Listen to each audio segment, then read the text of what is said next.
Assalamualaikum warahmatullahi wabarakatuh. Halo teman-teman semuanya, kembali lagi sama aku Tanai Rara Safifah dari kelas 12B2 atau 12C. Hari ini aku akan ngejelasin materi tentang salah satu wali songo, yaitu Sunan Derajat. Sunan Derajat memiliki nama asli Raden Qasim atau Syarifuddin. Beliau adalah putra dari Sunan Ampel. Beliau hidup pada masa awal perkembangan Islam di tanah Jawa, khususnya di wilayah pesisir utara Jawa Timur, tepatnya di daerah Lamongan. Berbeda dengan sebagian wali yang berdakwah melalui kesenian atau pemerintahan, Sunan Derajat dikenal sebagai wali yang mentitik beratkan dakwahnya pada bidang sosial dan kemanusiaan. Beliau memahami bahwa masyarakat pada masa itu masih banyak yang hidup dalam kemiskinan, kebodohan, dan penderitaan. Maka dakwah Sunan Derajat bukan hanya menyampaikan ayat dan hadis, tetapi juga memberi makan yang lapar, menolong yang kesusahan, dan mengangkat derajat kaum duafa. Salah satunya yaitu ajaran Pepali Pitu atau 7 ajaran. Yuk kita bahas. Yang pertama ada mangun resep tiasing sasama, yang artinya membangun keharmonisan dengan sesama manusia. Teman-teman, mangun resep tiasing sasama berarti membangun rasa senang, rasa damai, dan rasa tentram di hati sesama manusia. Islam mengajarkan bahwa sebaik-baiknya manusia adalah yang paling bermanfaat bagi manusia lainnya. Keharmonisan sosial adalah fondasi utama perdamaian. Tidak cukup seseorang rajin beribadah, tetapi lisannya saling menyakiti, sikapnya merendahkan, dan perbuatannya yang memecah belah. Rasulullah Shallallahu Alaihi Wasallam bersabda, seorang muslim adalah yang kaum muslimin selamat dari lisan dan tangannya. Maka mari kita jaga hubungan tetangga, kita hormati, perbedaan kita sikapi dengan bijak, perselisihan kita selesaikan dengan musyawarah. Dengan demikian, cinta kasih akan meluas dan perdamaian akan tumbuh di tengah masyarakat. Yang kedua yaitu jroning suka kudu eling lan waspada, yang artinya bahagia tidak boleh melalaikan kita dari Tuhan. Teman-teman, dalam suka manusia sering lupa. Saat rezeki melimpah, jabatan naik, usaha berhasil, disitulah ujian sejati hadir. Pitutur Jawa mengingatkan jroning suka kudu eling lan waspada. Dalam gembiraan, tetaplah ingat kepada Gusti Allah dan waspada terhadap godaan dunia. Allah Subhanahu wa Ta'ala berfirman bahwa harta dan kesenangan di dunia hanyalah ujian. Maka jangan sampai kebahagiaan menjauhkan kita dari sholat, dari doa, dan dari rasa syukur. Yang ketiga yaitu laksitaning subrata tanyipta marang pringga bayaning lampah, yang artinya tekad kuat menghadapi rintangan hidup. Teman-teman semuanya, setiap cita-cita mulia pasti diiringi rintangan. Tidak ada jalan menuju kemuliaan tanpa ujian. Laksitaning subrata tanyipta marang pringga bayaning lampah, artinya dalam menjalani laku kebaikan jangan gentar oleh bahaya dan kesulitan. Rasulullah Shallallahu Alaihi Wasallam menghadapi cacian, boikot, bahkan ancaman nyawa, namun beliau tetap istiqomah. Maka saat kita diuji dengan kegagalan, kesempitan rezeki, atau cobain hidup, jangan mundur dari jalan kebaikan. Tekad yang kuat, doa yang tulus, dan usaha yang jujur akan menuntun kita keberhasilan yang diridhoi Allah. Yang keempat yaitu ada meper hardaning pancadriya, yaitu mengendalikan hawa nafsu.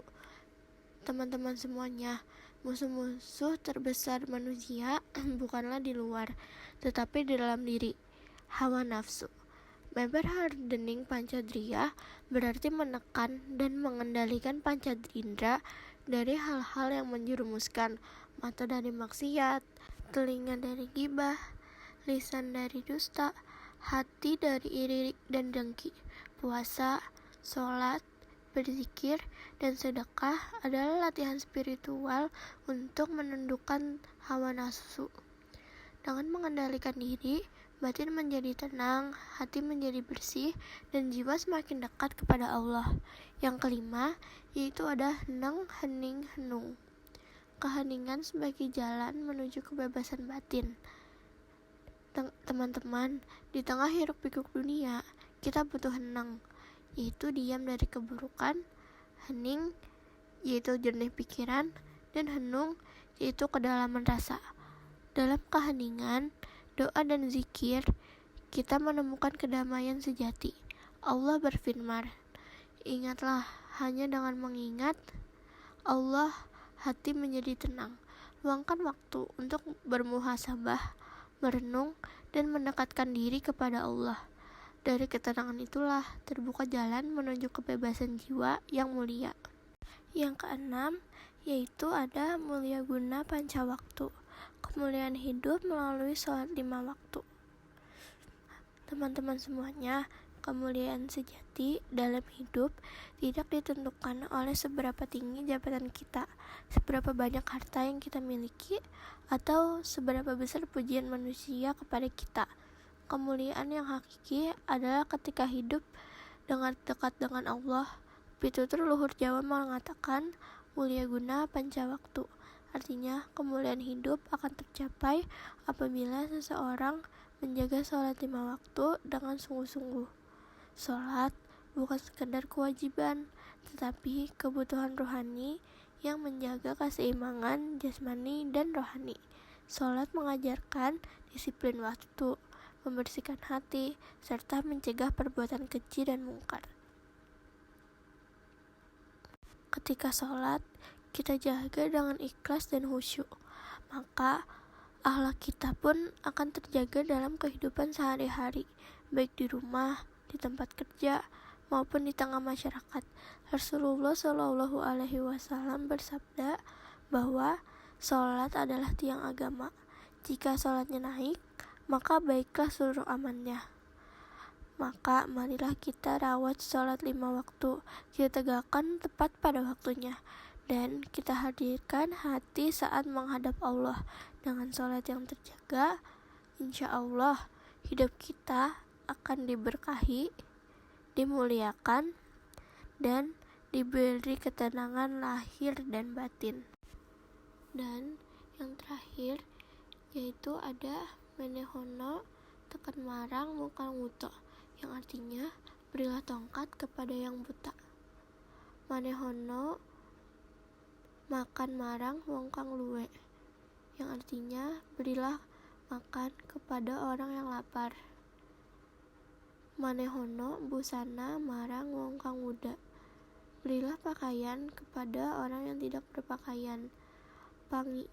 Manehono pangiup marang wong kang udanan, dan berilah perlindungan kepada yang kehujanan.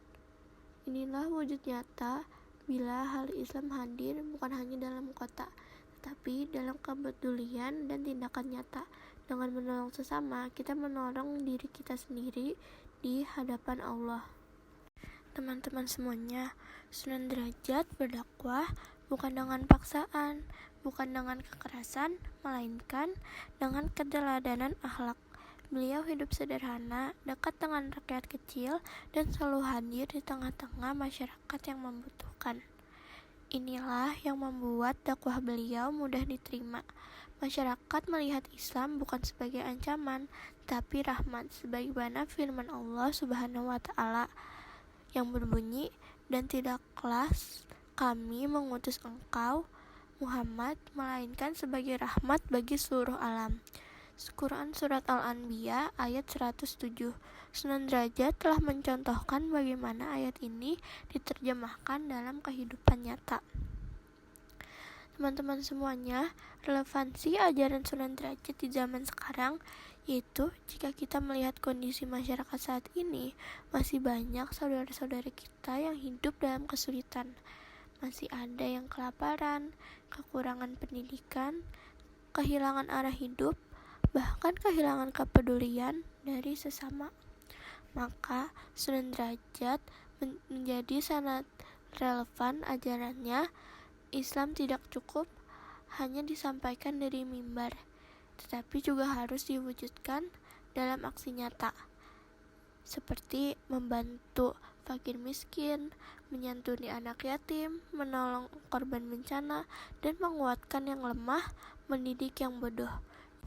Seperti inilah dakwah bilhal, dakwah dengan perbuatan. Rasulullah SAW bersabda, sebaik-baik manusia adalah yang paling bermanfaat bagi manusia lainnya. Hadis riwayat Ahmad. Hadis ini sejalan dengan perjuangan Sunan Derajat. Beliau mengajarkan bahwa kesolehan pribadi harus berjalan seiring dengan kesolehan sosial. Orang yang rajin sholat tetapi tidak peduli pada penderitaan sesama, maka imannya masih perlu disempurnakan. Sebaliknya, kepedulian sosial tanpa landasan iman juga akan kehilangan arah. Mari kita meneladani Sunan Derajat dalam kehidupan kita. Teman-teman, kita mungkin tidak mampu menjadi wali seperti Sunan Derajat, tetapi kita mampu meneladani nilai-nilainya, mulai dari hal kecil, seperti menolong tetangga yang kesusahan, bersedekah sesuai kemampuan, bersikap ramah dan rendah hati, tidak menyakiti dengan lisan maupun perbuatan, menjadi muslim yang membawa ketenangan bagi lingkungan sekitar. Jika setiap muslim melakukan ini, maka Islam akan tampak indah dan menyejukkan. Teman-teman semuanya, dari Sunan Derajat kita belajar bahwa dakwah bukan hanya soal berbicara, tetapi soal berbuat. Dakwah bukan hanya lantunan kata yang indah dari mimbar, tetapi juga langkah nyata di tengah masyarakat. Bukan hanya soal keluasan ilmu, tetapi juga keluasan hati. Bukan hanya tentang kesolehan pribadi, tetapi tentang kepedulian terhadap umat dan kemanusiaan. Sunan Derajat mengajarkan kepada kita bahwa Islam akan tumbuh subur apabila disampaikan dengan kasih sayang, dan Islam akan diterima apabila hadir sebagai solusi, bukan sebagai beban. Islam akan dicintai apabila mampu mengangkat derajat sesama manusia, terutama mereka yang lemah, miskin, dan terpinggirkan. Teman-teman semuanya, mari kita bertanya pada diri kita masing-masing. Sudahkah kehadiran kita membawa manfaat bagi orang lain? Sudahkah ilmu dan ibadah kita melahirkan kembali kepedulian sosial? Sudahkah Islam yang kita yakini benar-benar tampak dalam sikap, ucapan, dan perbuatan kita sehari-hari? Jangan sampai kita rajin beribadah tetapi abai terhadap penderitaan sesama. Jangan sampai kita merasa dekat dengan Allah namun jauh dari kepedulian terhadap manusia. Karena sejatinya kedekatan kita kepada Allah harus tercermin dalam kasih sayang kita kepada makhluknya. Sunan Derajat memberi teladan bahwa tolong-menolong orang lapar adalah dakwah. Menguatkan orang lemah adalah dakwah. Memberi harapan kepada orang putus asa juga merupakan dakwah. Bahkan senyum yang tulus dan sikap yang menenangkan pun dapat menjadi jalan hidayah. Teman-teman, itu saja yang dapat aku sampaikan. Semoga bermanfaat. Wassalamualaikum warahmatullahi wabarakatuh.